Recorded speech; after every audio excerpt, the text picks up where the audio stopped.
Right, gentlemen, we've got this corner now. We've got this corner now. Thank you.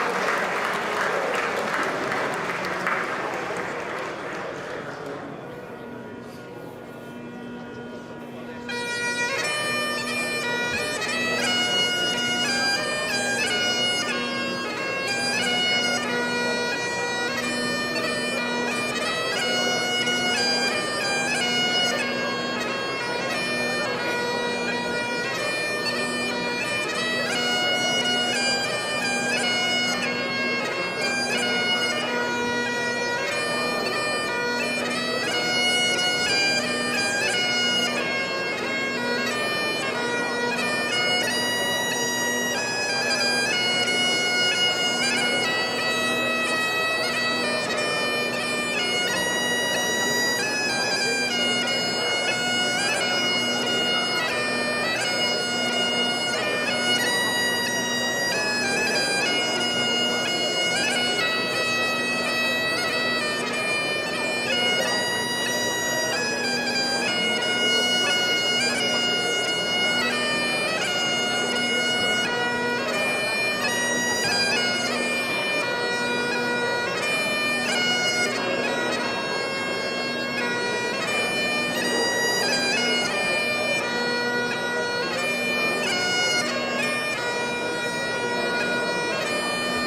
Imagine being a 16-year-old and throwing everything into your job of protecting the United Kingdom, defending the realm, making sure your fellow citizens are safe and secure.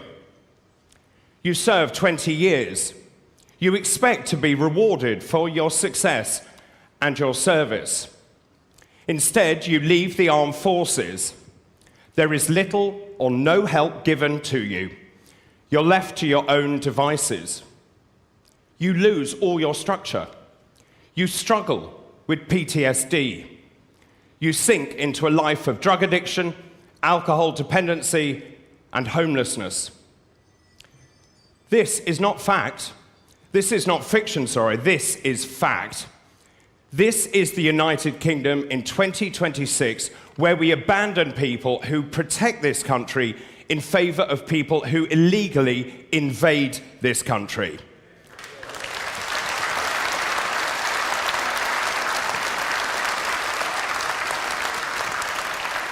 The way we treat veterans in this country is totally and utterly unacceptable.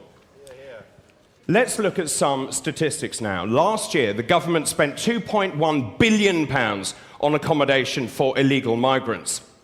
At the same time, it spent just £8 million on housing for veterans. That is just 0.3% of the budget spent on illegal migrants. 1 in 400 veterans are homeless. We don't even have an efficient program to house veterans. The government's helpline, Operation Fortitude, is routinely letting veterans down with their appalling wait times, and staggeringly, it refuses to house any veterans with a partner. That is ludicrous.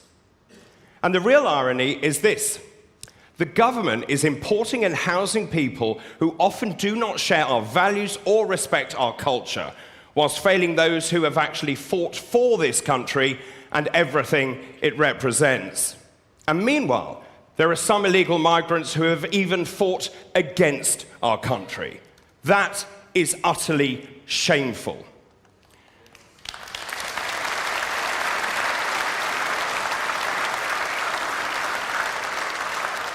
We seem to have a government that is uncomfortable with British culture, with British history, and British values, and nowhere is that clearer than in the way they treat our veterans.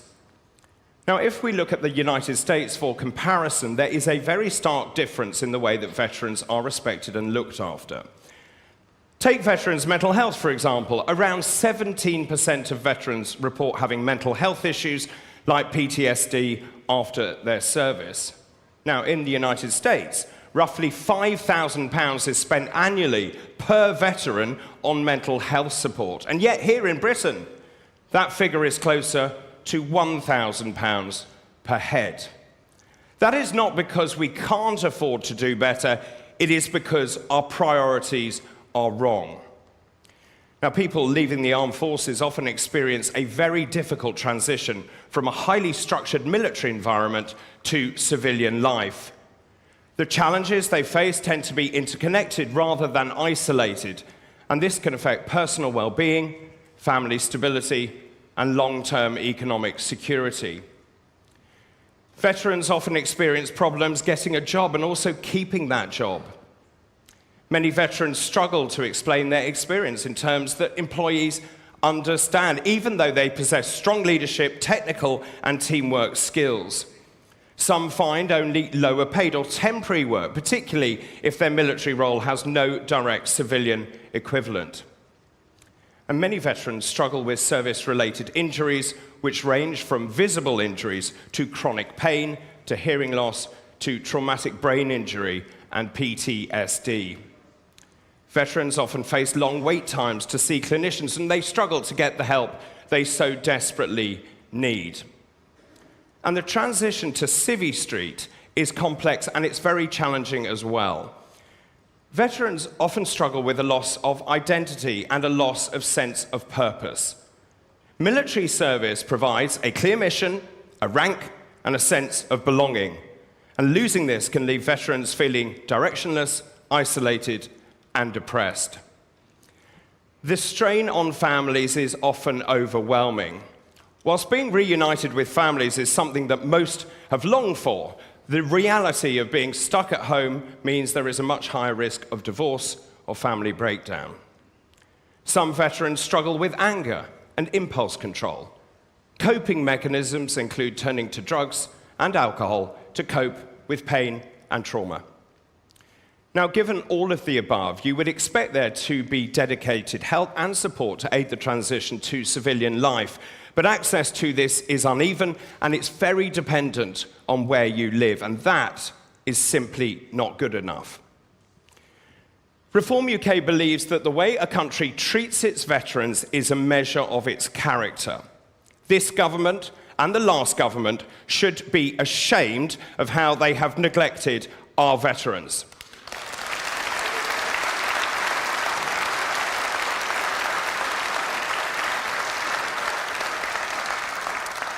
Reform UK is underpinned by our three values of family, community, and country. And today we celebrate and put our armed forces community front and centre stage. And that is why I am delighted to launch our Veterans for Reform group here today. Reform UK is here to say clearly and unapologetically, those who have served this country should always come first.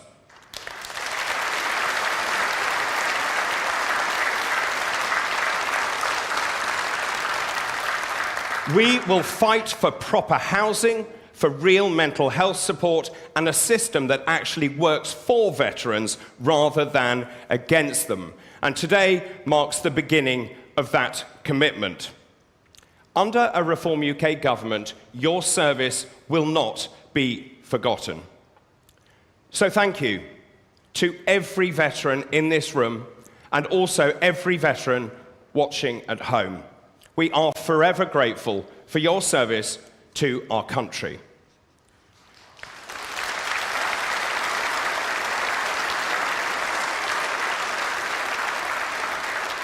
Your duty, your loyalty, and your bravery acts as a poignant reminder of the fundamental British values at the heart of our national identity, the ones our party will fight to preserve. We carry a very heavy responsibility to ensure that those who have served our country are treated with the respect, the care, and the dignity that they deserve. And we will ensure that always happens.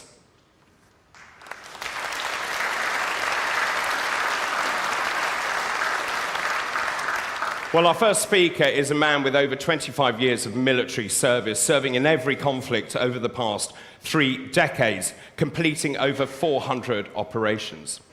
Now, after cancer treatment forced him to leave the military, he founded Pilgrim Bandits, a social enterprise helping military veterans with their transition into civilian employment. Please welcome the President of Veterans for Reform, Matt Hellyer.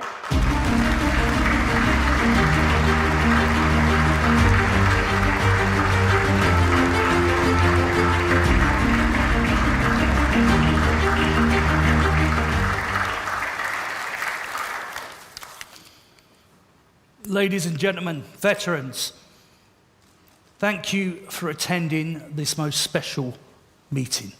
Who am I? It's just been said who I am. But number one, I'm a veteran. I served in the Parachute Regiment and the Special Air Service, and I served 25 years. And at the end of my service,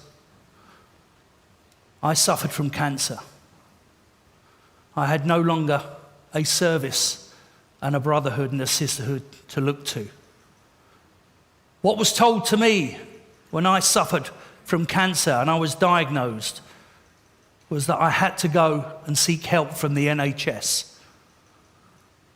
Those statements are not good enough in this country today. Those statements are not good enough. 10 years ago,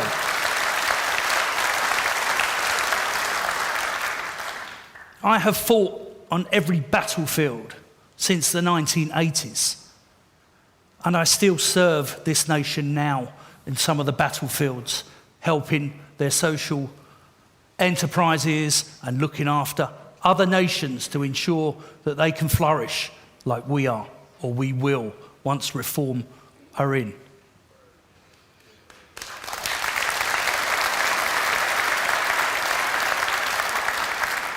So why have we created this wonderful organisation? We have created this to create policy from bottom up. After 25 years in the military, I just see policy coming from top down, and we're missing the key aspects of what it means to us as serving soldiers and as veterans. Our voices are not being heard. But now is the time that we will change this. You now have a chance to change this country and change the way in which this country and its successive governments look at veterans. There is 1.8 million of us out here. And I can tell you, not many of us voted on the last elections. But on the next elections, what we want is 1.8 million veterans and their wonderful families to vote for this party, knowing that this party has your backs.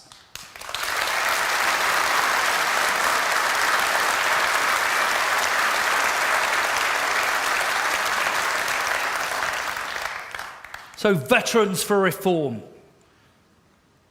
We want to get around the country. We want to create a group that is dedicated to be your voice in the political forum. We want you to change and create policies that are worthwhile. And we want you to take back your country, because it's your country that you fought for. Our aim is pretty simple. And being in the military, we keep it simple, stupid. No British military veteran will be left behind.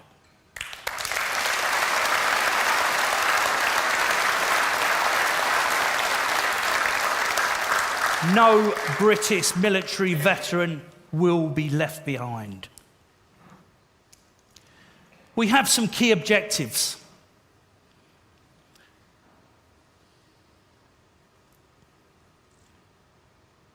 I want to champion veterans' rights. I want to make sure that the housing, the medical facilities, the mental health treatment are good enough for you guys that fought for it. We want to make sure that the Armed Forces Covenant that is in place, it is set in law and is set in stone, and it reflects what we believe and what we deserve.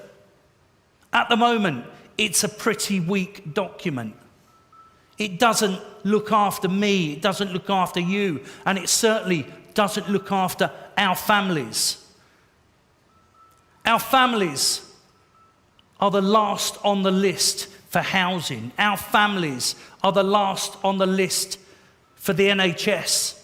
Our families have no support on the mental health. But it is our families that keep us fighting. It is our families that support us when we're in the A&E, suffering from a complex injury that a doctor does not understand. So we must look at this, we must revise, reflect on what we bring, and we must have these options in place to ensure that we can push forward and we can make this country great again. I want around the clock, 24/7 assistance for anyone. 14% of suicides, the percentage of suicides this year has risen by 14%. Some of my friends are on that list, and it breaks my heart that we are letting those down.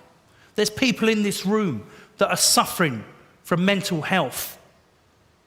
And I seem to feel that the military is not the problem. It's the way we grew up. I grew up in a council estate. in South London. By the age of 13, I was fending for myself. We joined the military for a reason. We joined the military because it is our family. It gives us support. When we leave the military, that's when the problems start. We go back to what we used to be. We need that camaraderie. We need that support. And that support comes from being 100%, 24/7 available for us. Why are we special? You know, people ask me, why are we special? Well, you and your comrades have left blood and limbs on battlefields, fighting for Queen and now King and country. That's why you're special, because you've signed on the dotted line and you've given your all in the name of this country. That support needs to be key. We have Op Resolve, Op Restore and Op Courage in place.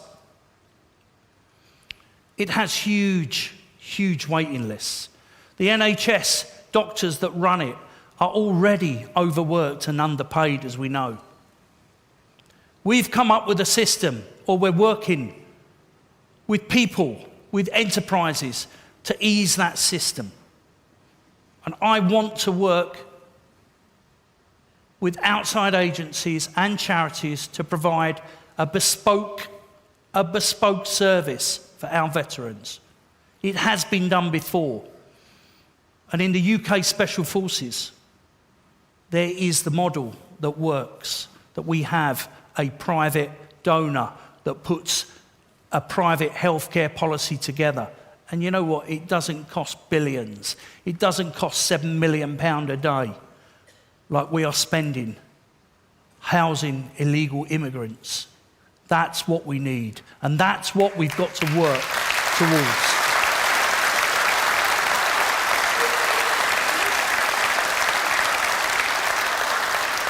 What is key at the moment and what is in the news is the prosecution of veterans. Especially Op Banner. I served 4 tours in Northern Ireland, and I understand what it means and the complex cases that we faced. On my second tour in Northern Ireland, my patrol was hit by a pressure pad. And one of my members lost both legs in Kappa in East Tyrone. I was on the point that day, and I put the tourniquets on his legs and hopefully give him a future and saved his life. Now, it's me and it's my friends that are in the dock. We're not getting prosecuted yet. These are civil cases that should not have even got to court. These cases need to be quashed.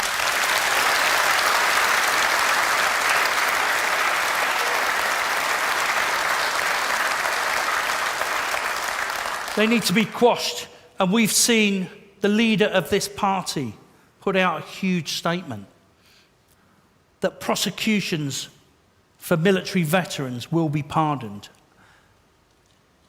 But it's also the ongoing cases that we will look at, and we will put in a robust law to ensure that you guys do not have to face a law court, a civil court. Because you know what? You done what you were told. And I don't mean that. I mean that you followed the rules of engagement. And I see my friends in the dock. I don't see generals and I don't see lawyers in the dock, because they are the people.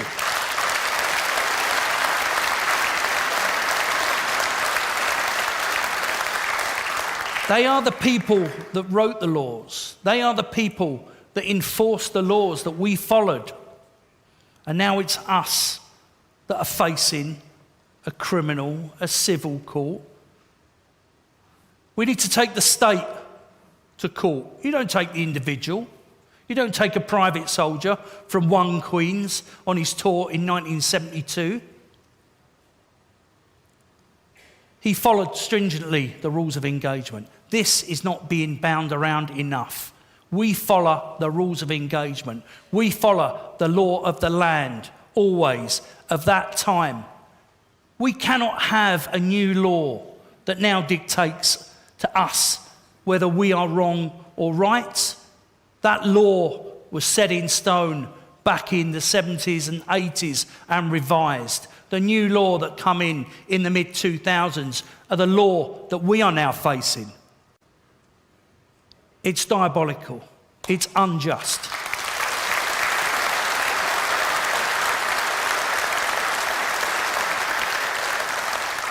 This party is the only party to make the bold statements.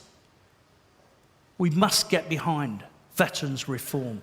We must have your voice and we must have your vote if you want things to change.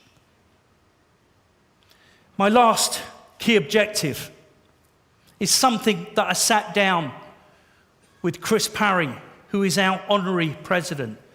Chris is a Falklands War hero. Chris has written lots in defence. He is absolutely key to this movement. But he highlighted our financial problems.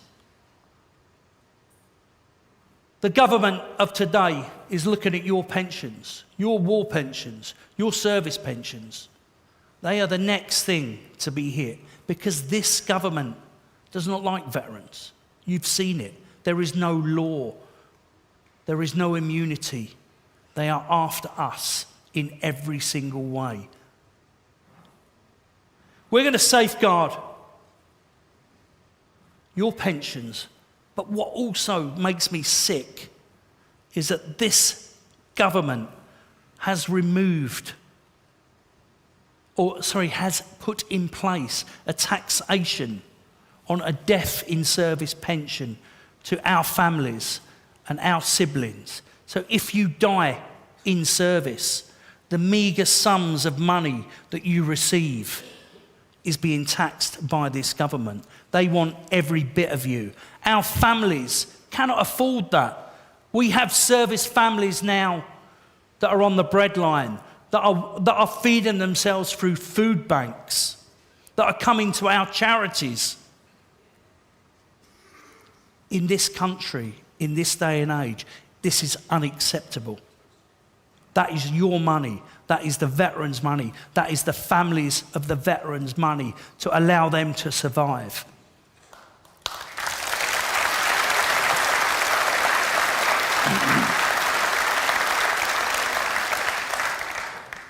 So remember, we're never going to leave you behind. No British military veteran in this party will be left behind. Right? You served your country. It's about time your country served you. Thank you.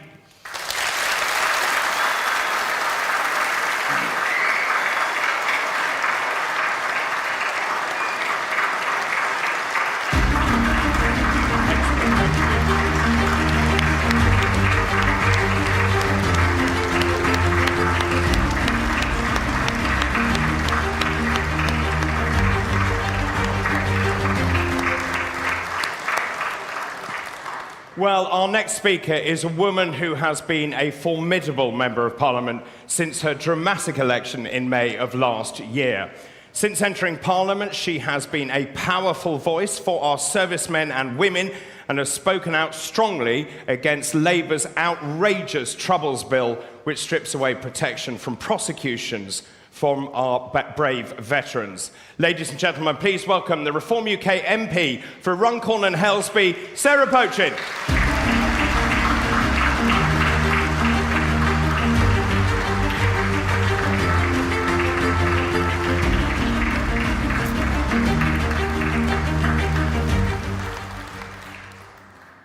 Good morning, everybody, and to those behind as well. It's such an honour and a privilege to be here today for the launch of Veterans for Reform. Having been brought up in a military household myself, I am keen to take every opportunity to support and speak up for all veterans. Now, I know I have not served myself, and that makes me feel very humble standing here in front of you all. But my father served in the British Army, in the Gloucesters, and it feels entirely natural for me to use the platform I now have to advocate in every way I can for the well-being of our brave veterans.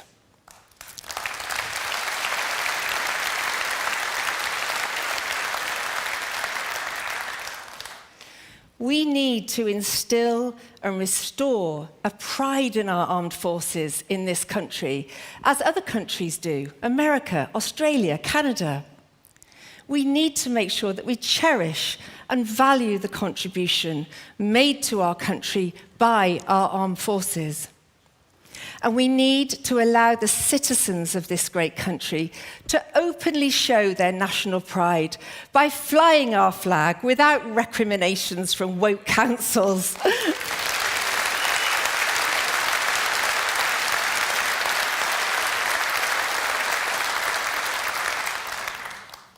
We need to do so much more in this country to educate our young people as to why they should be proud of our veterans and to understand the sacrifice that veterans make defending this great country and their democracy. Young people need to be taught about military history and national pride. What is taught?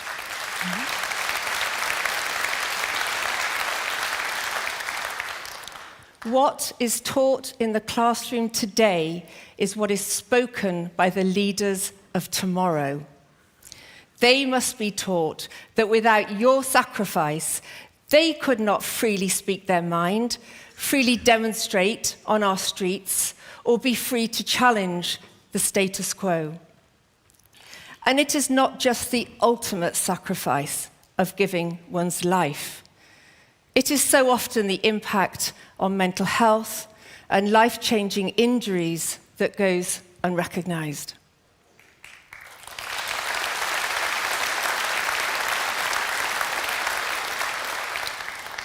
I often reflect whether the generation growing up today, if ever tested by conflict, would find within themselves the same courage, sense of duty, and willingness to serve in the way those in this room did.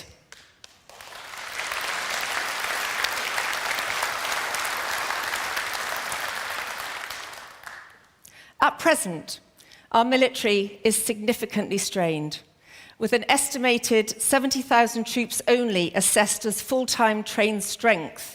And I don't actually believe that means ready to go into battle. That is office workers and everything else. And to put that into perspective, that is roughly the same as the number of illegal immigrants that have entered this country on small boats since this Labour government came to power.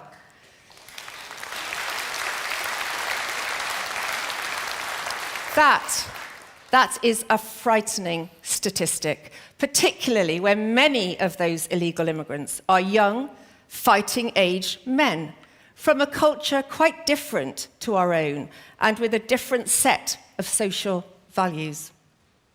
This comes at a time when our ability to deter aggression and defend democratic principles is more important than ever. Now, successive governments have not put enough money into our defence budget. The countries of Europe have been forced to reconsider how much they contribute to NATO and to the funding required to be the presence we need to be to stand firm in the face of hostile regimes. We face superpowers that want to sabotage us, that want to spy on us. We face regimes that want to see the destruction of the West. I listen to this government say time and time again in Parliament that national security is the primary objective and function of any government. And yet we know that those are only words until we see real increases in investment in our defence budget. Defence spending is currently 2.3% of GDP, or £66 billion. This Labour government has pledged to increase defence spending to 3.5% by 2036. But John Healey has just recently said that this is only an ambition. Well, we know what that means. And we know we have a recruitment problem. How do we attract young men into our armed forces when they can't be sure that the actions they take on the battlefield, following orders, will not come back as prosecutions in the future?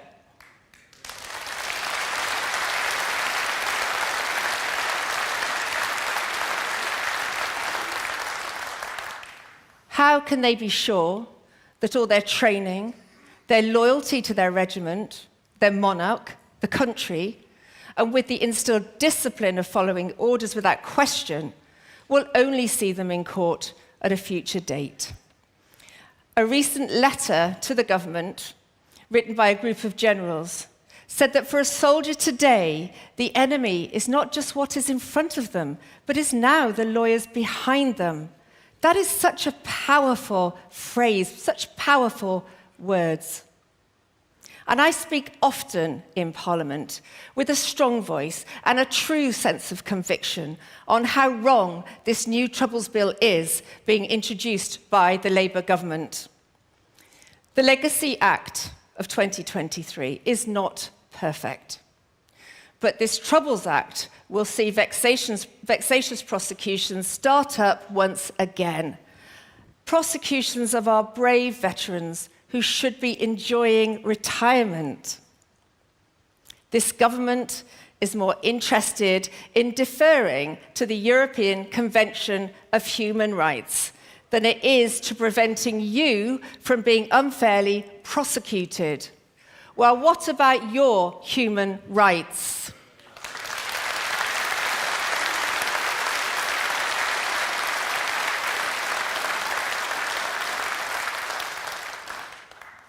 They will see immunity given to terrorists, yet reopen inquiries into our brave veterans. This is no way to treat those who would give their lives to defend their country. Terrorists do not deserve human rights.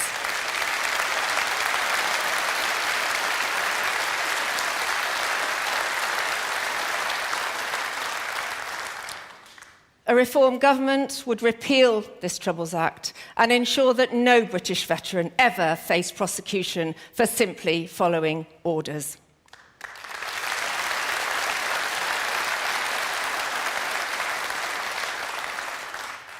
Now, my father, my dad, he did 3 tours of Northern Ireland, and I grew up in a household watching the horrors unfold on the news of the latest IRA attack. I remember how devastated my dad was when Lord Mountbatten was blown up. I remember how difficult it was to watch the Queen shake hands with Martin McGuinness.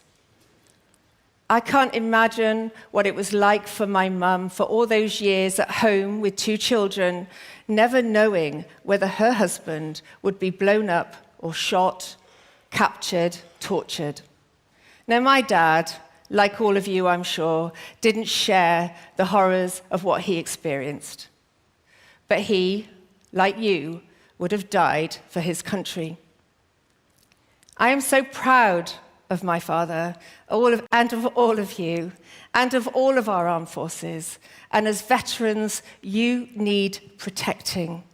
You need a government that prioritises you. We know that this Northern Ireland Troubles Bill will, in time, become an Iraq bill or an Afghanistan bill or whatever else is facing us down the line. But it is not just from the courts that we need to protect you. 2,180 veterans were assessed as homeless in 2024-25, an increase of 17% in 3 years. And several charities actually estimate this figure at as many as 4,000. We need to make sure that no veteran is ever homeless, lonely, hungry, or in fact needs anything. Under a reform government, veterans will be made a priority on housing lists.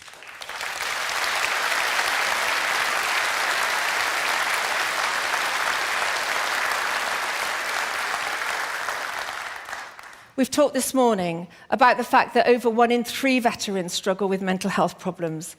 And with around 1.8 million veterans, that's a lot of men who need access to mental health support. Operation Courage is a start, treating around 7,000 veterans a year, but clearly we need to go much further. And many have no access to services to help them. But a reform government will ensure that access to mental health services for veterans is a priority.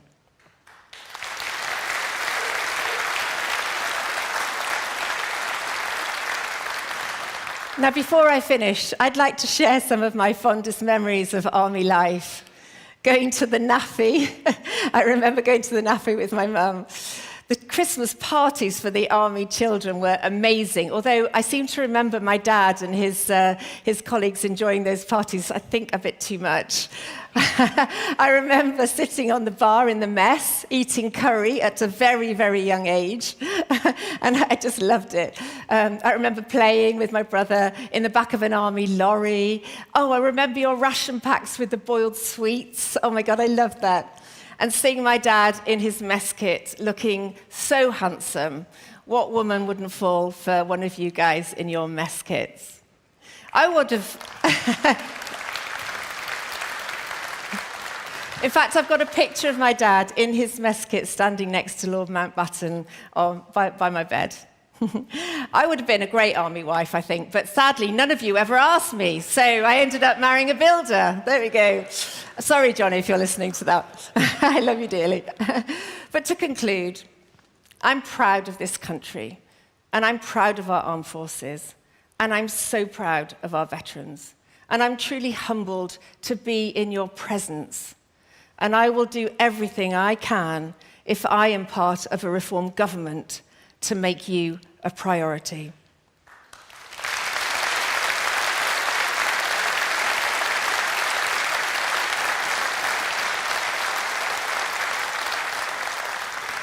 Through our new Veterans for Reform group, we will listen to you and we will represent you with the gratitude and the respect you deserve. Thank you.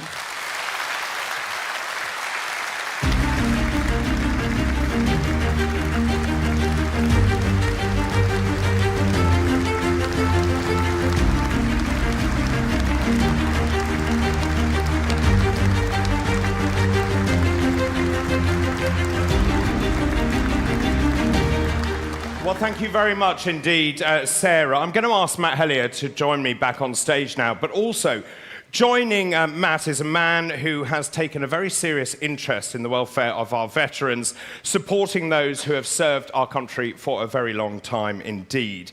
He's consistently spoken up for the armed forces community, he's championed the Armed Forces Covenant, and he has worked to ensure that those who put their lives on the line for Britain are treated with the respect and the dignity that they deserve.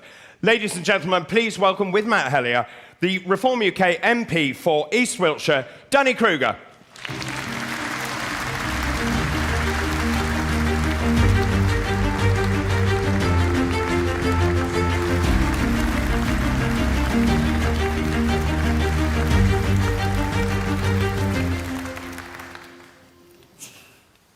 Good to be sat here.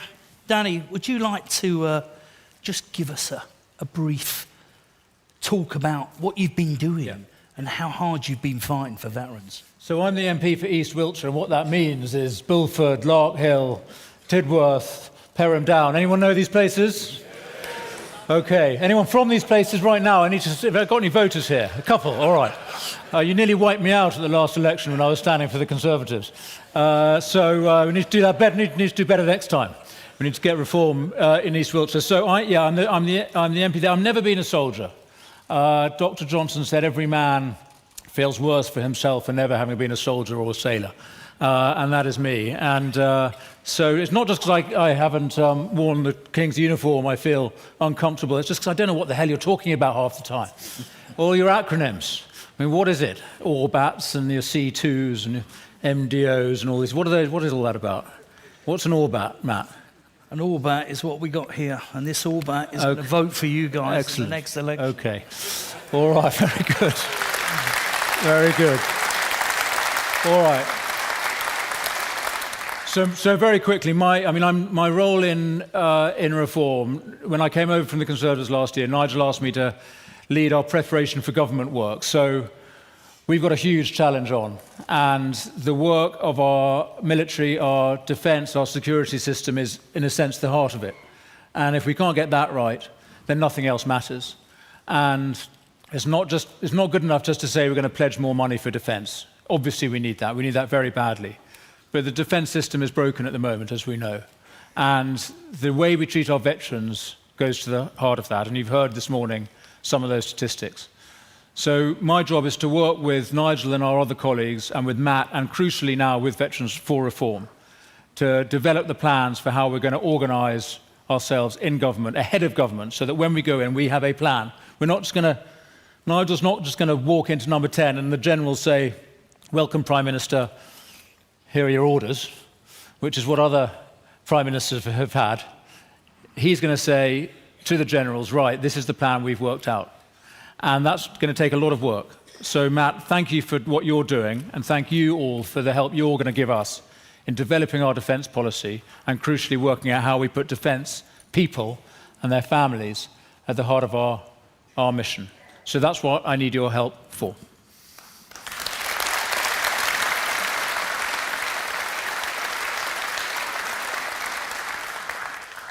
So, all that, we have a few questions. Some people have put some questions to us, and I'd like them just to raise the hand. Rudy, is it Rudy Kenyon? Kennedy, over here. Rudy, you've got a question that you want to pose. Good morning. The question I have is, how will veterans' concerns be addressed in Parliament by reform before the next general election? And to put it simply, what can and will we do now, and not just what we plan to do in the future? Thank you. Thank you.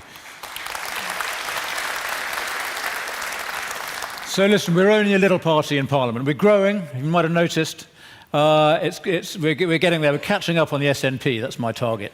But we're still only a little half a row of MPs. But we make a lot of noise. You notice that pretty much every PMQs, if you watch that, is about reform. So they're listening to us. And what we say, others follow.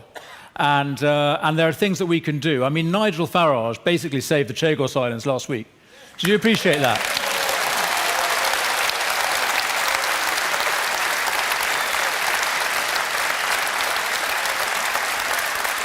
I don't know how he did it. I don't know what he did, but he went to Davos. Lots of people said, "What are you doing going to Davos?" Anyway, he went to Davos, and we got the Chagos Islands back. So we can work behind the scenes as part of the answer to your question, and we can work in Parliament to make the case for veterans, and we can shame them, and we do that regularly, put them on the spot, and put the Conservatives on the spot as well. So that's part of the job. But the other part of the job, sir, is to do what we can in local government, and that is really significant when it comes to veteran support. And I just want to mention Leila Cunningham, who's here this morning. She is our candidate for the Mayor of London, and we don't have a mayoral election until 2028. But we have local elections in London in May. And what Leila's just been telling me this morning is if the councils that we win, we can introduce an immediate policy to change the prioritisation on housing. So at the moment, if you're an asylum seeker or an illegal immigrant, you get to this country, you claim asylum, you go to the top of the housing list. Them's the rules. Those are the rules we're going to change. But they're the rules that operate right now. But in local government, they treat veterans, ex-forces people, as usually just single men. And a single man goes to the bottom of the housing queue. So much for the military covenant. So what we will do, what Leila will do, working with our local government colleagues in the councils that we win from May, will be to change that prioritisation immediately.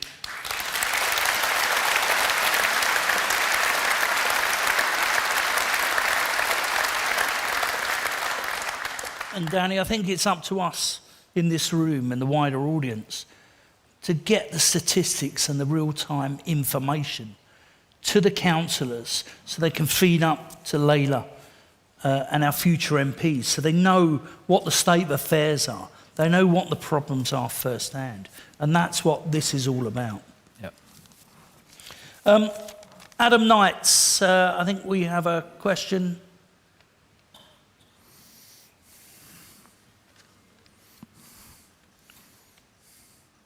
Adam or Mark Brown? Mark?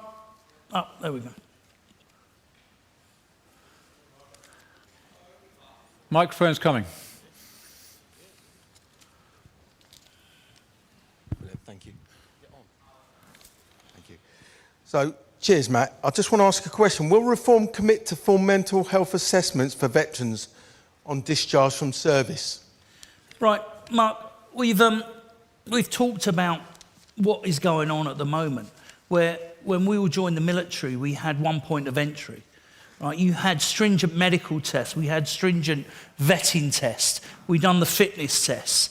Now, when I speak to all of us and our younger community as well, they're leaving the military, okay? They're leaving the military in a number of different hosts, whether it's an early release, whether it's a medical discharge, or whether it's the end of their service. Not many of these guys and girls are going through the stringent medical procedures that should happen. Now, I like the basis that Australia and the protocol that Australia follow. Okay, when you leave the military, it predicts what your injuries are going to be. So if you served a full time, it would predict that you were probably going to have a knee replacement before the normal age for knee replacements, because you've run around with lots of weight. It understands that you have gone through complex mental health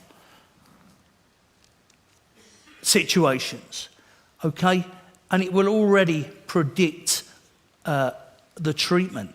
So you will leave, and I'm not saying this is what we're going to do, I'm saying this is what should be done as a base level, what we should use as an example. When you leave, you get a medical card, something that I'm really looking into. So you get a medical card for private healthcare, okay? You get a lump sum in your hand that predicts that you are going to be incapacitated, okay? You are going to need assistance. So some of you guys here who are disabled veterans, and close to my heart as I run a disabled veterans charity, is that you get a lump sum, but there's nothing, there's not much money. But who is looking after you in 20, 30 years' time? That money doesn't last that long, and the payment process that we get, we have to go through a court of law just to get some sort of compensation. Now that costs us millions of pounds, but it also costs the government millions of pounds. And more importantly, us as taxpayers, we're the ones that are paying for this. So we shouldn't be paying for that. We need to look at this process in detail and come up with an answer. And that's something Veterans for Reform will be looking into. As I said before, you deserve better. You deserve the best. So hopefully that answers your question, Mark. We are looking at things. You will get a better service without a doubt under reform.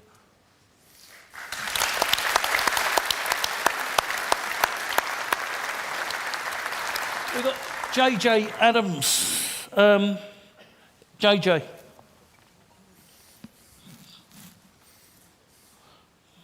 I'm third generation military across all the generations. And when I left the military, I left within months of my father, and he'd served 40 years.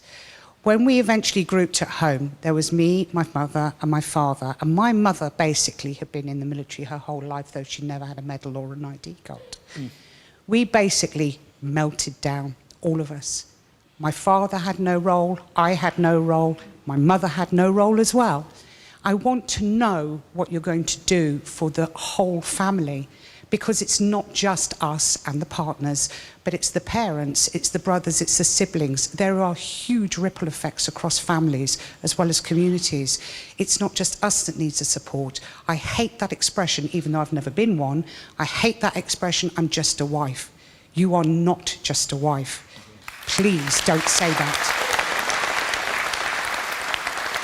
Because it means You've just said that my mother was just a wife, my grandmothers were just wives, my aunt was just a wife, and my brother's wife is just a wife. It's not acceptable. It's not Unacceptable.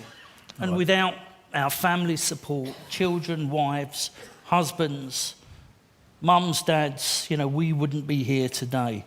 They're the people that pick up the pieces, make sure that we are fed, clothed, and we can go to battle. So the statistics that are telling us now, and I'll hand over to Danny to talk a little bit, but the stats are saying that service families are the very last in the queue for NHS.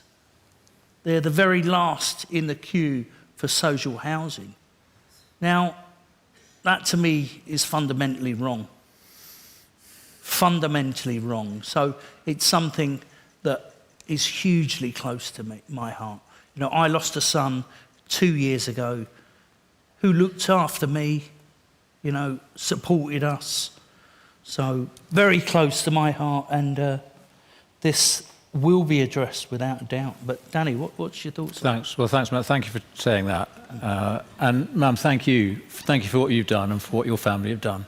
And I'd say a couple of things. One is just to focus for a moment on the veteran himself or herself who's coming out, because what the whole family needs is a future for that person. And it is extraordinary how many veterans come out of the forces and don't make it successfully into Civvy Street, struggle to gain employment. We've heard about the mental health challenges, public services. We're going to do everything we can in that space. But there's a big employment challenge, as we know. And what's extraordinary is when you consider who these people are, these are seriously employable, seriously experienced people who've got used to working in teams, understand what it is to deliver, have multiple skills, multiple interpersonal skills, which are so important. So what is the problem?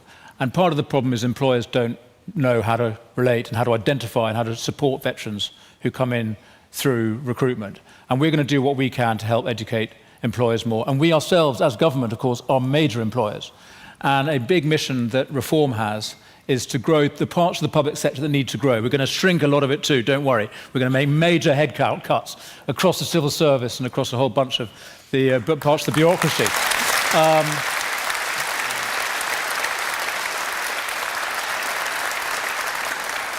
But there are parts of the public sector that need to grow, and the police are one. The prison service, border force, these are roles where ex-military are really well suited, and we're going to prioritise veterans, particularly for the 30,000 new police officers that we're going to recruit. So there will be jobs.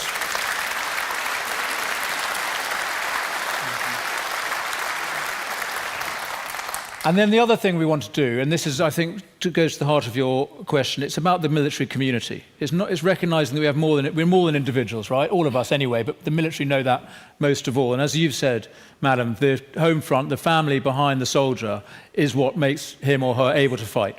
So we recognise that. And one thing I've noticed in my constituency over recent years is an improvement in what they call military-civilian relations. So, you know, the old model of the military living behind the wire and not really being part of the community they're in, that is changing, I think, for the better. You've got the rotations are getting longer, so people are based more in a place and they get to know the wider community. That is really helpful when they come out. And I think that's helpful for the families as well. So I think just integrating communities and military during service is going to be helpful for families. And then lastly, we talk about the military covenant. I'd be really interested in suggestions from Veterans for Reform about how we can broaden the covenant, not just to focus it on what it's supposed to be there for, which is ensuring that service personnel get treated properly and are not disadvantaged because of their service, but that applies properly to families. So how can we actually broaden the covenant, deepen it, make it more specific to the challenge of families, and ensure that, as you say, people who have served, whether in uniform or behind the soldier or the sailor or the airman, are properly honoured by our country. That is our mission. Thank you. Great.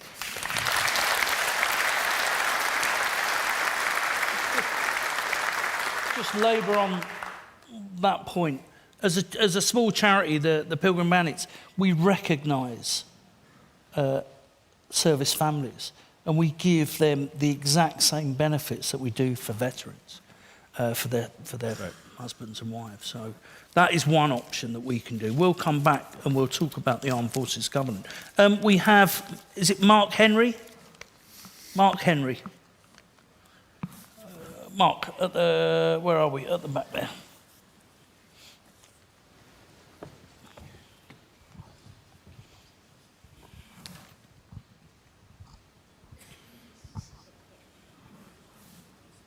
Thank you. Will reform stick with the military covenant, or will you replace it with something else better? What would be included in it? Shall I quickly have a go? Because I think, Matt, I mean, in a sense, that's for us all to determine. And I think this is an amazing gathering, by the way. I mean, all credit to you, Matt, and to the organisers. I want to say that.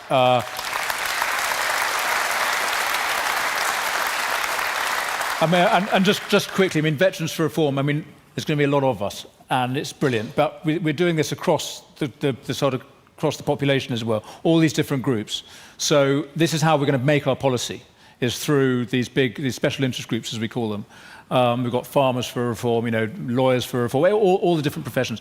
So that's a question for you. What do we need to do to improve it? I mean, one thought, and it was prompted by what you were saying, Matt, about the role of charities. I think that we need the NHS, we need benefits, we need the public sector, big government to do its job properly. But let's not pretend that can ever make up for the crucial role that communities themselves, and particularly the military charities, play, and the regimental charities as well, are at the heart of it. So the big national ones, SAFA and the rest of them, do great work. The regimental charities are vital, and the local ones too.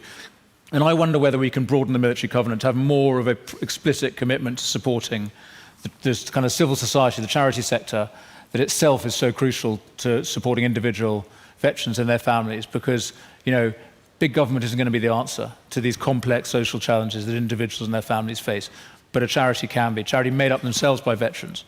So I think rather than saying this is about what government can do, which is the sort of classic left-wing way of thinking about it, well-meaning and necessary, obviously, to get government to do its job, but what can society do as well? And so I think building that into the covenant more explicitly might be part of the answer. But as I say, let's all talk and work that out. That's a process for policy development over the next couple of years. The covenant needs our help. The covenant as it is, I don't think is in a good place at the moment. As a CEO of a military charity, we get no help. We get no help from the government. And we get no help from the government, actually. There are grants out there, but the grant system goes to the big charities who are members of COBSIO, and the military community will know that, is the Federation of Military Charities. But it leaves out the small charities, which are absolutely key in our communities. Small charities are part of your community. They are the ones that have been formed from the wives, the husbands, the parents of the soldiers that are injured or have died. And they are absolutely key as part of our community to spreading the word, making sure that all the veterans, the ones that don't want to be put in the limelight, are helped. And the issue of finance, I sort of touched on it on my speech, needs to be revised. Okay, it needs to be faster, and everyone in this room understands the painful process it is trying to get any assistance out of any of the large charities. And it's not the charity's fault. It's the processes that have been put in place that they must follow. We must get this. It must be in a timely manner, and it must be helping, because I 100% think that there are friends of mine that are no longer here who have committed suicide because they couldn't get the access to the charity or the organisation that they should.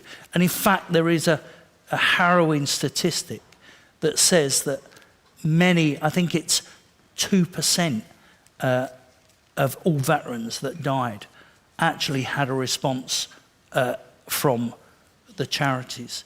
So we must look at this. This is a priority. We must be timely. We must get this money and assistance out to the smaller charities and to our veteran community.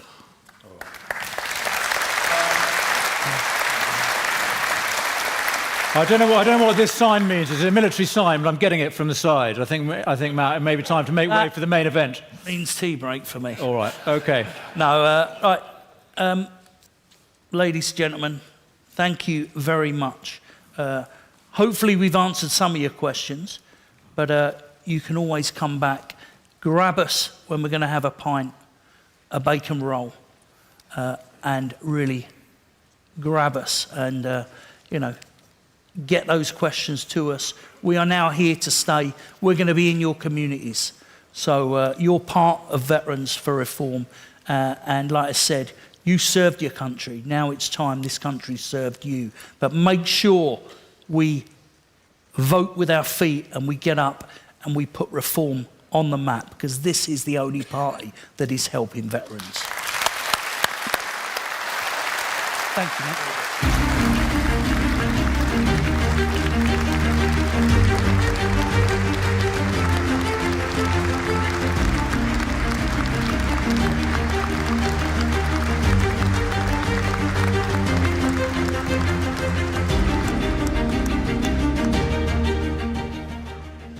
Well, our final speaker is a man who needs no introduction. From the very start of his political career, he has stood up for the interests of our veterans and of our country.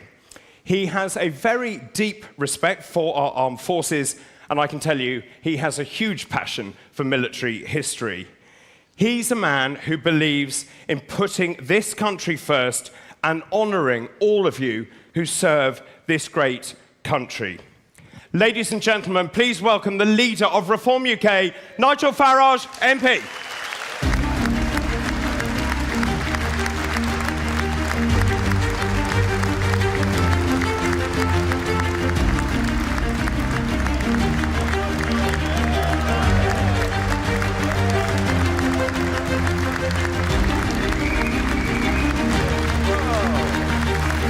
Amazing. Thank you. Thank you. Thank you. Well, thank you very much for that wonderful, warm welcome.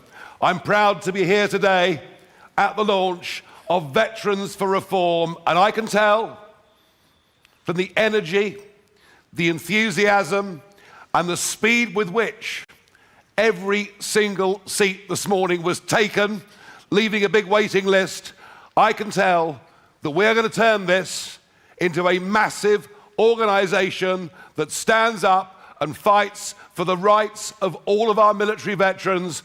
None of them ever should be left behind.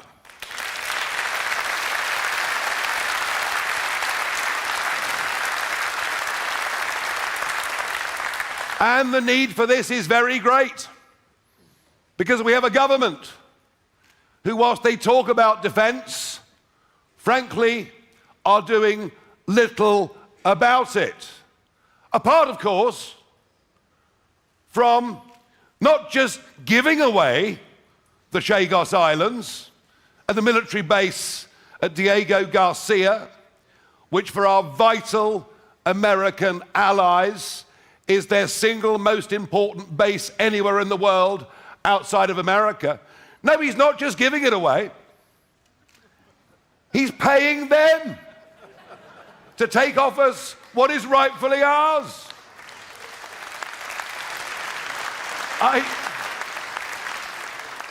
We have a government led by human rights lawyers, a government prepared to bow down to some vague concept of international law administered by foreign courts, and a government that I believe doesn't have a patriotic bone in its body. These people are not with us.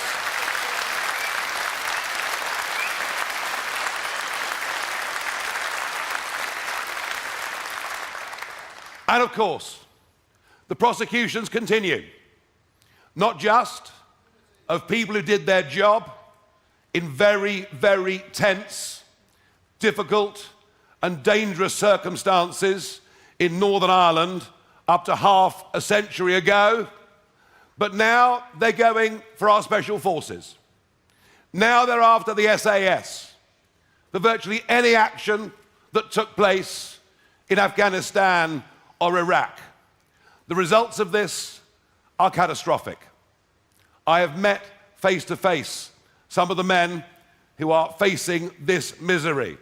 I have spoken to former commanders of both the SBS and the SAS, and they tell me the result on recruitment is literally catastrophic. Our armed forces are something we should be immensely proud of. Our armed forces are something the rest of the world looks up to. Our armed forces, in conjunction, particularly with the Americans and our other close allies, are one of the most important contributions we have to make to any defense alliance. And yet, under this government, they are under serious threat and serious assault. But this isn't new.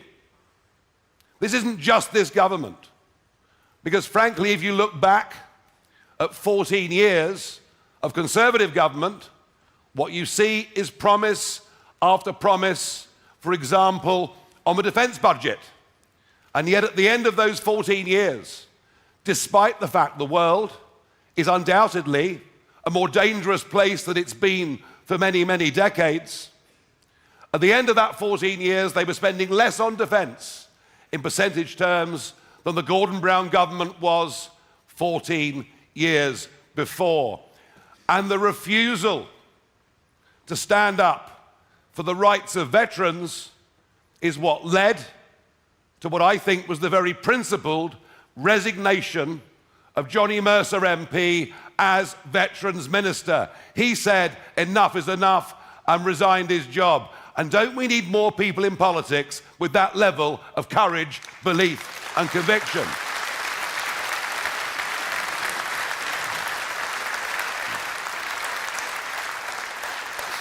Well, in the end, they did put some legislation in place, but it was legislation, frankly, that was never destined to work for reasons I'll come to in a short while.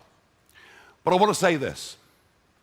Never again must there be a case like that of Dennis Hutchins. Dennis Hutchins hounded through the courts, arrested at 5 o'clock. I mean, a man in his mid-70s arrested at 5 o'clock in the morning for carrying out his duty in, as I've said already, those difficult, dangerous and tense environments that we faced in Northern Ireland. Dennis Hutchins hounded until the day he died, whilst every IRA terrorist faces no prospect of prosecution whatsoever. I am pleased that we have peace in Northern Ireland, but we're beginning to see that some of the surrenders that were made from the Belfast Agreement and onwards by the Blair government have led to this ridiculous situation. If we're going to absolve those who potentially were terrorists 50 years ago, the very least we can do is to absolve not just the memory of Dennis Hutchins, but all those now and in the future who may go through this process. And to that end, I promise you that a Reform government will end all of these vexatious claims taken against our veterans from conflict after conflict.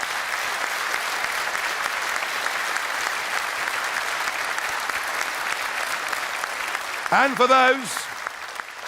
for those who've been found guilty under very dubious codes of the Human Rights Act, we will grant a royal pardon of mercy on their names.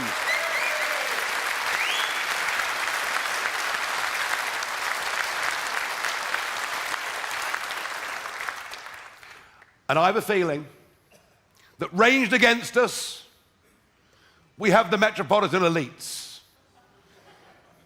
Ranged against us, we have the Human Rights Brigade.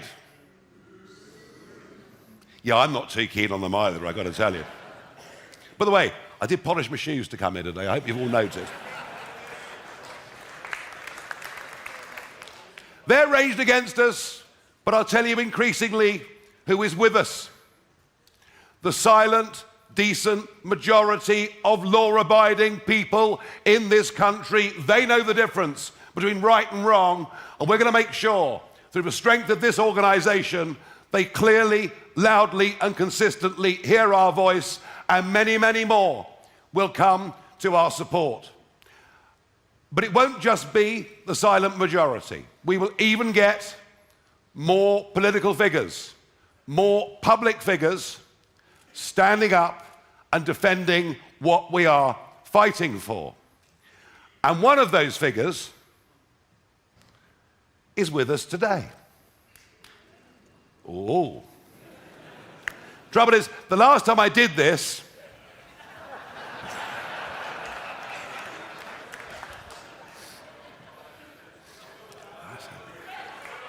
I said, please enter stage right, Robert Jenrick.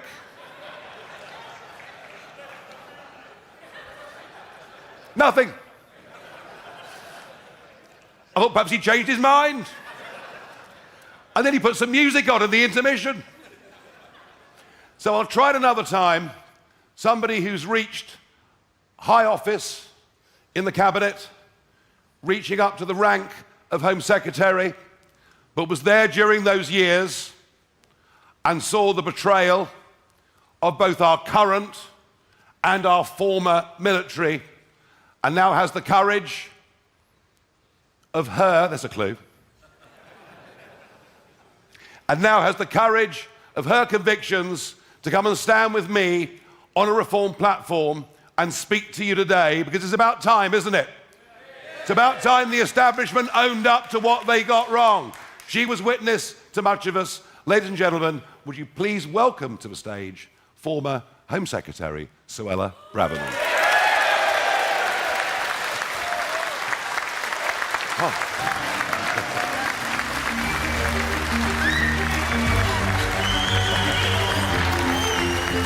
Right, it's all yours.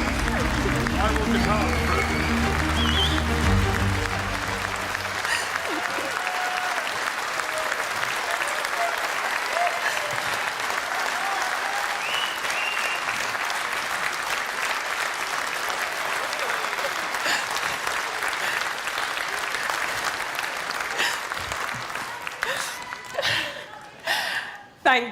Thank you, Nigel, for that wonderful introduction. I feel like I've come home. I feel like I've come home. Thank you. And I gotta say, what an honor it is to be with all of you. Gallant, noble, brave servicemen and women. You've put your country first. You've sacrificed. You've given us everything. And from the bottom of my heart, I want to say thank you. Thank you for everything you've done for the United Kingdom.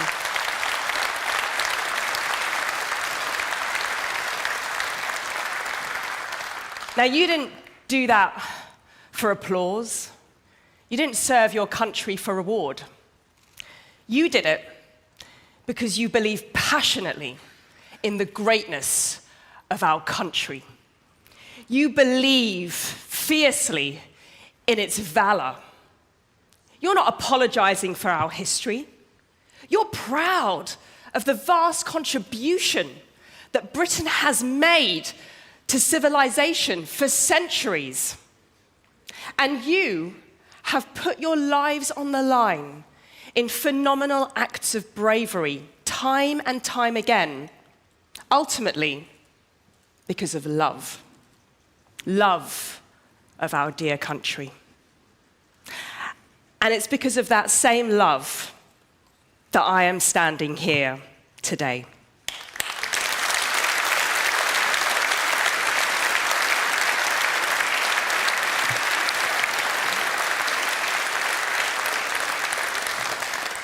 I too share that love of our country. I inherited it from my parents. They came to this country with nothing in the 1960s. My dad wasn't even 20 when he was kicked out of Kenya and came to the United Kingdom. My mother was an 18-year-old girl when she was recruited by the NHS in Mauritius.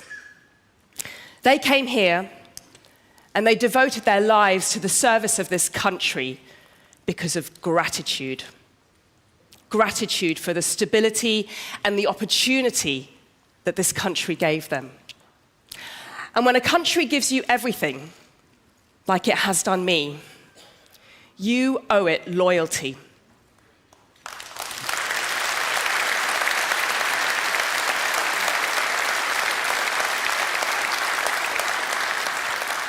And loyalty demands honesty. And honesty compels me to say this today. Britain is indeed broken. She is suffering. She is not well. Immigration is out of control. Our public services are on their knees. People don't feel safe. Our youngsters are leaving the country for better futures elsewhere. We can't even defend ourselves, and our nation stands weak and humiliated on the world stage. So we stand at a crossroads. We can either continue down this route of managed decline to weakness and surrender, or we can fix our country, reclaim our power, rediscover our strength. I believe that a better Britain is possible. And because I believe that is possible, today I'm announcing that I resign the Conservative whip.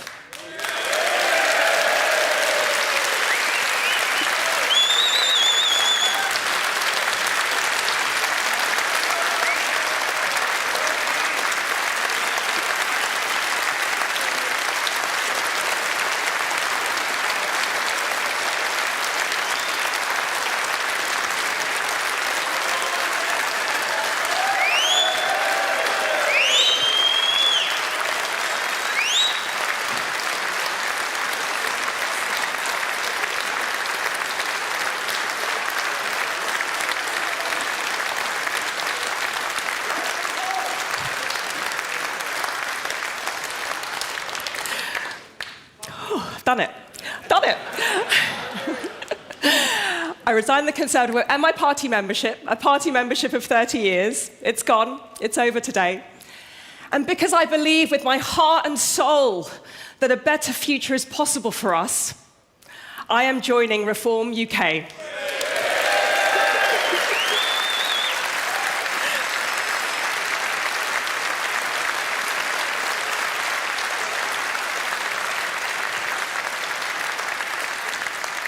And I will sit as the Member of Parliament for Fareham and Waterlooville, representing this great party, Reform UK, with immediate effect.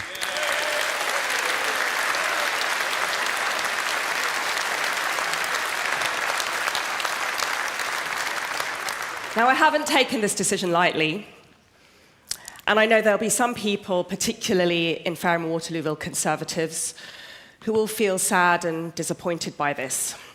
I will explain my reasons in full later on today, but right now I want to talk about you, our veterans, because you deserve to be heard. Now, in Fareham and Waterlooville, from the beaches of Portchester, you can look across the water at the naval dockyards in Portsmouth. And we are very, very proud of our Queen Elizabeth class aircraft carriers in Pompey. Anyone here from Pompey today? Very good. Good men. Up the Pompey. And indeed, Waterlooville gets its name from that famous victory over Napoleon, because returning soldiers would stop in my constituency to celebrate with a pint on their way home.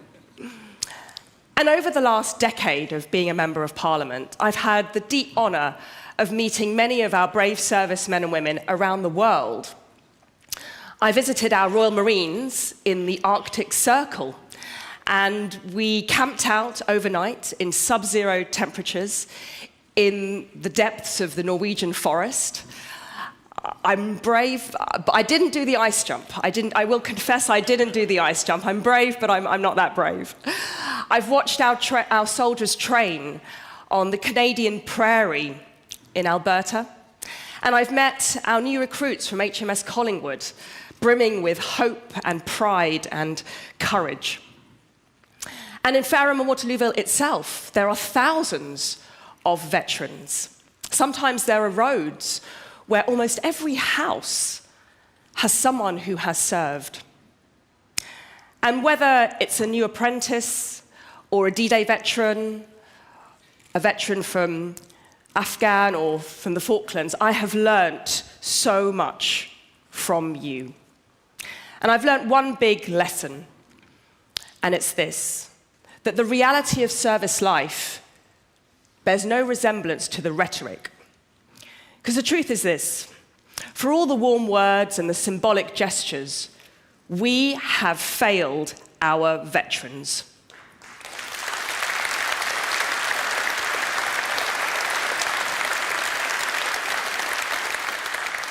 I've met too many veterans whose housing just isn't good enough.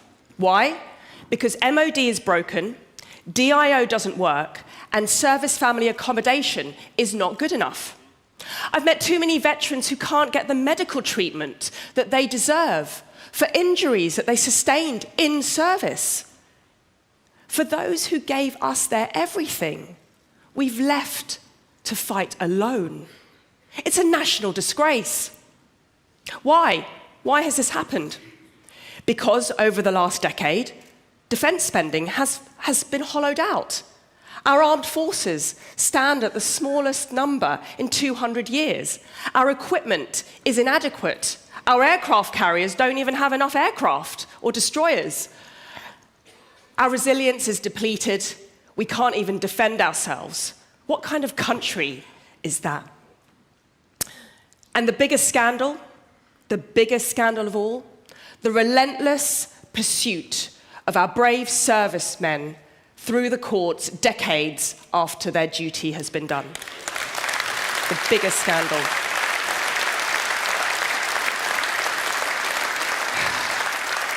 Men who fought terrorism, men who protected us from the IRA, hounded through the courts on spurious prosecutions for doing their duty. It's one of the biggest scandals of our nation. How has it been allowed to happen? Because of the European Convention on Human Rights. Yeah, the ECHR. The ECHR is a system whereby the human rights of terrorists have become more important than your human rights. It's a system where IRA families can claim compensation and British soldiers must be prosecuted for murder. It's a system of law which has been weaponized by our enemies against our brave. Now, when I was Attorney General 6 years ago, I worked on the law to protect our veterans. But the truth is, it was virtually impossible because of the ECHR. And so the following year, in 2022, I broke ranks, and I became the first Conservative minister to say publicly what needed to be said, that the United Kingdom must withdraw from the European Convention on Human Rights. Yeah.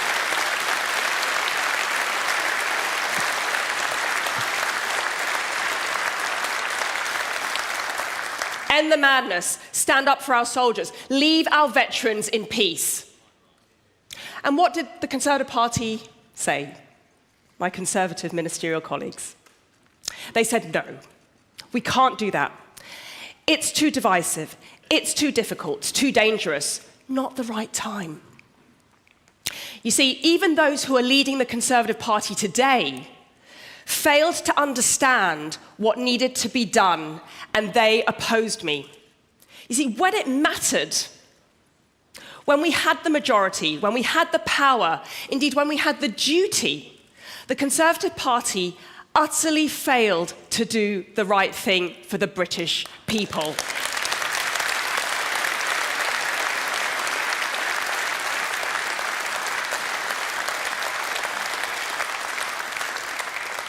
I didn't give up.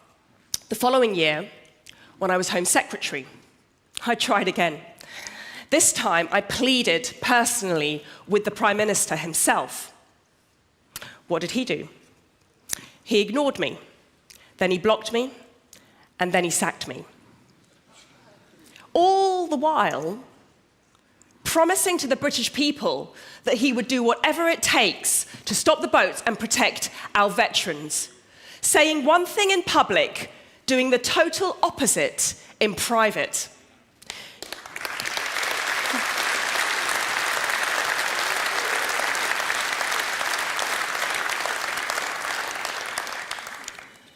And as my friend Robert Jenrick has found, that's the great tragedy with the Conservative Party. Great speeches, good slogans, but when the cameras are off, when the doors are shut, and when they're sat behind that table making the difficult decisions for the country, they fold. When push comes to shove, they go AWOL. No courage, no backbone, no resolve.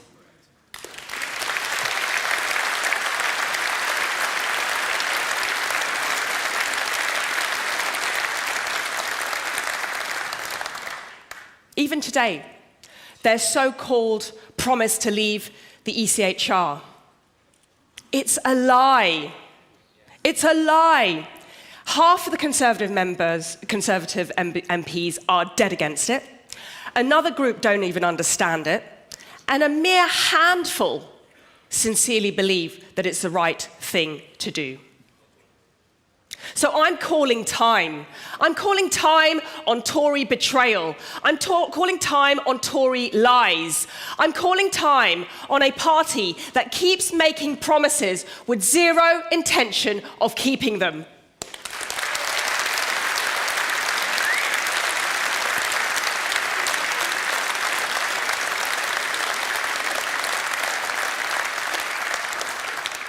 I tried my best. I tried privately, politely, nicely. I can be nice. They ignored me. Then I tried loudly and forcefully, and then they sacked me and punished me for telling the truth. You see, the truth is, there is no way on earth that the Conservative Party will ever take the United Kingdom out of the ECHR, and there is no way on earth it will ever keep its promises to you. Enough is enough. Enough of this political delusion. Enough of this political lies. Enough of these political chameleons who say one thing to one group and another thing to another group. The country is crying out for authentic leadership, credible leadership, leadership that it can trust. And you know,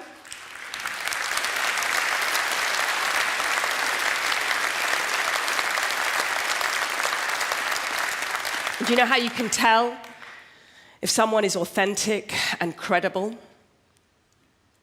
You ask yourself, have they been consistent? And there is only one man in British politics who has been courageously consistent for his country, and that man is Nigel Farage.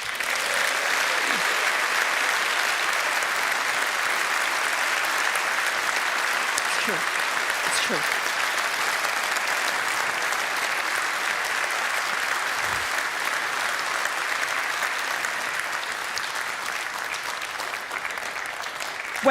When the establishment has tried to shut him down, they've tried to destroy him, they've tried to vilify him and smear him, he has kept standing up and speaking for you, speaking the truth, speaking our fears, saying what we've all needed to hear. He's not backed down in the face of vicious onslaught, vicious vitriol and backlash. When Nigel Farage said that the country was at breaking point because immigration was out of control, the establishment tried to smear him and demonize him. But he was proven right, and the British people backed him. When Nigel Farage said that the EU was destroying democracy, the government tried to shut him down. But he was proven right, and the British people backed him. And today, when Nigel Farage is the only political leader with the backbone to say that Britain is broken and Reform UK will fix it, the mainstream parties are doing everything they can to destroy him. But you know what? They won't do it. Because Nigel Farage is right, and the British people are backing him. Thank you.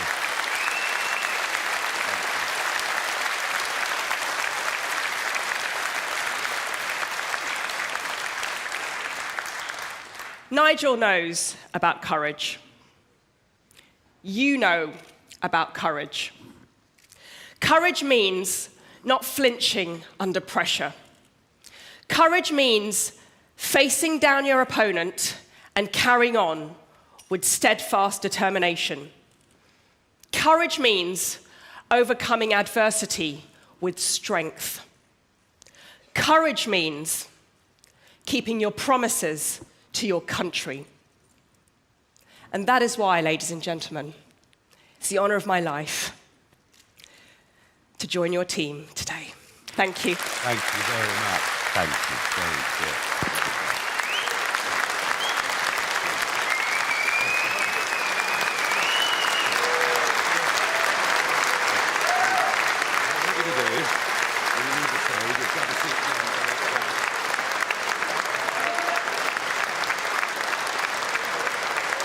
Big round of applause for Suella.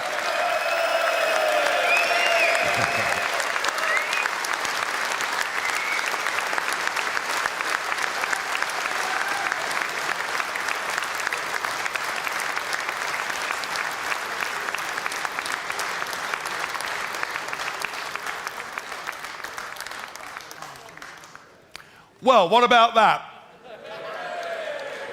What about that? And a big boost for Veterans for Reform and for the party as a whole. And she was right about one thing. We have to remove the barriers. We have to remove the barriers to the right things being done. And I'm afraid, whatever the good intentions of the European Convention on Human Rights over 3/4 of a century ago, it is no longer appropriate for the 21st century world. We will remove the barriers to justice for our veterans and much else by leaving the ECHR.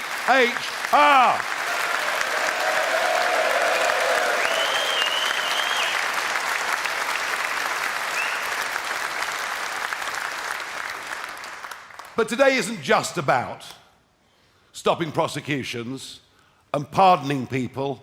There's something much deeper that matters. How can it be that somebody who enters our country illegally, having destroyed their identity documents, is a higher priority for housing than a former serviceman or woman who has fallen on hard times? It's outrageous, it's wrong, and it's time to start putting our own people and our own veterans community first. And we must do that. And we must do that. And we will do that. I want to thank you all for coming here today. Well done for getting in early for the tickets, because there's a big waiting list. It's been a great event, an uplifting event, and I know that much of what was said earlier, I could sense watching from the gallery. There was some pretty deep emotion in the room too. And I want, just before we end, I know that many of you know what loss is. You've seen it on your active service, and so I would like to end what I think has been a very, very important event. If you'd all stand, please, and join me in a minute's silence for the fallen.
Thank you very much indeed, everybody. And I'll leave you with our piper. Thank you very much indeed.